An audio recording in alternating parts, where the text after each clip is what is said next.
E aí, tudo bem? Eu sou Vinícius Vieira, eu sou guitarrista, formado pela Faculdade Cantareira, e talvez você já tenha me visto nos cursos de manutenção de instrumentos musicais, mas hoje eu quero te propor uma viagem no tempo com o curso de História da Música. Nessa série de cursos, a gente vai entender os primeiros passos da música ocidental, a gente vai contextualizar com os acontecimentos da época e a gente vai entender também o porquê de muitas das coisas musicais que a gente faz hoje em dia serem feitas dessa forma. O intuito desse curso, assim como todos os outros da MusicDot, é aprimorar a sua bagagem musical e pode ter certeza que o conhecimento que você vai aprender aqui vai te ajudar muito para o caso de você querer seguir uma carreira na área. É importante a gente entender que a história da música caminha junto com a história da humanidade. Então, para a gente entender de fato os primeiros passos da música, a gente precisa voltar lá no início da civilização, lá na pré-história, para começar a compreender como a música era praticada. A música na pré-história, ela tinha a função ritualística, ou seja, o homem pré-histórico ele não tocava por prazer,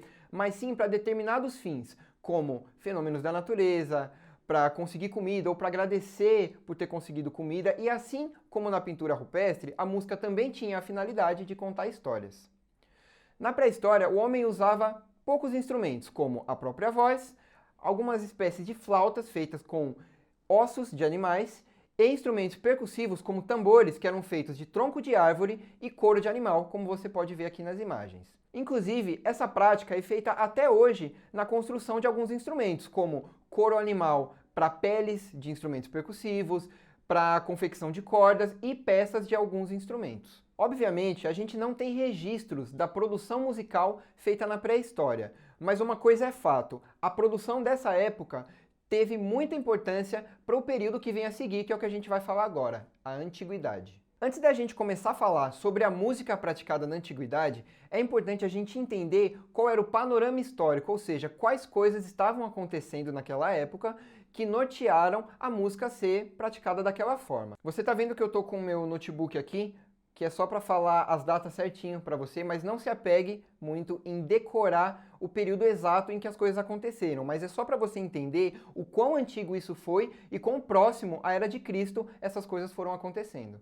Então, no ano 800 até mais ou menos o ano 400 e pouco antes de Cristo, a gente teve a ascensão das grandes cidades-estados, ou seja, os povos se juntavam em determinados locais e povoavam cada vez mais, ou seja, as cidades foram crescendo. Depois disso, lá pelo ano 500 antes de Cristo ainda, a gente teve a morte de Pitágoras, que foi um dos pilares na história da música grega e norteou os povos por muitos anos ainda. Agora, já pelo ano 350 a.C., mais ou menos, a gente teve a filosofia e a república de Platão e Aristóteles, que foram personalidades muito importantes também para a construção da filosofia grega e, consequentemente, da música.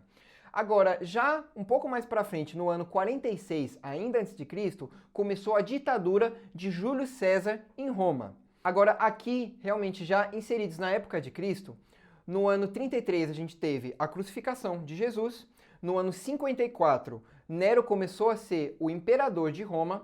No ano 70, houve a destruição do Templo de Jerusalém. E no ano 330, Constantinopla como a nova capital do Império Romano. Agora, falando sobre a música de fato, toda essa época da Antiguidade era norteada em uma filosofia. A música tinha poderes mágicos, ou seja, a música era capaz de curar, de elevar o estado de espírito. Inclusive, a gente tem exemplos dentro da Bíblia que exemplificam isso, como a harpa de Davi com o rei Saul, as muralhas de Jericó. Então você vê que existem muitos exemplos que provam o poder da música de mudar realmente o estado de espírito das pessoas que praticam e escutam. Na Grécia Antiga, a gente tinha alguns instrumentos principais que eram praticados, como você pode ver aqui nas imagens: a cítara, o aulo, a lira e a própria voz. É importante a gente entender que desde a antiguidade, a música ela caminhava não só com os acontecimentos históricos, mas sim conversava com as outras artes, como a pintura, a escultura, a literatura, enfim.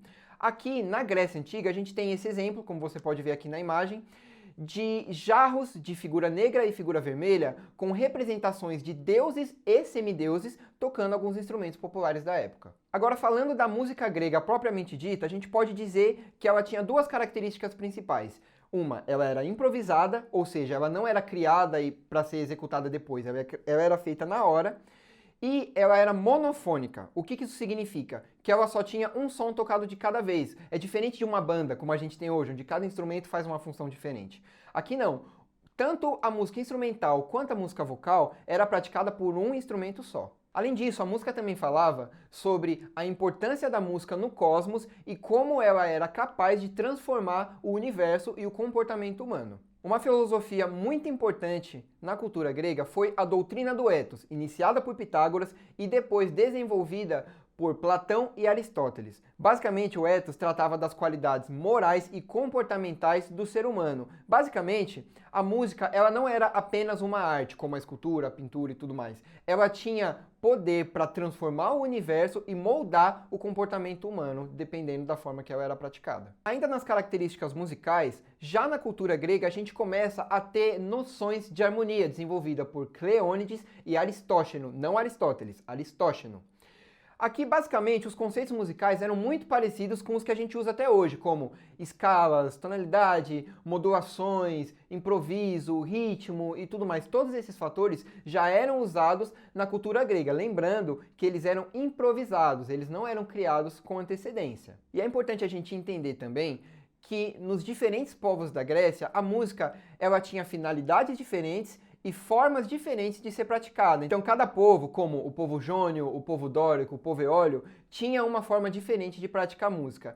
Aqui a gente ainda não tem essa construção de modos gregos como a gente ouve falar nos dias atuais, mas começou com essa ideia. Além das formas musicais serem diferentes para cada um desses povos, elas tinham estados de espíritos diferentes seguindo aquela doutrina do ethos. Então, por exemplo, a música do povo jônio tinha uma finalidade para guerra. A do povo dórico tinha uma finalidade mais para quando o ser humano ficava triste. Enfim, não são exemplos reais, mas é só para você entender as finalidades que cada uma das músicas dos povos tinha. Agora, na próxima aula, a gente vai entender um pouco mais sobre esses modos gregos reais, a gente vai falar também sobre a música romana e sobre o início da igreja cristã.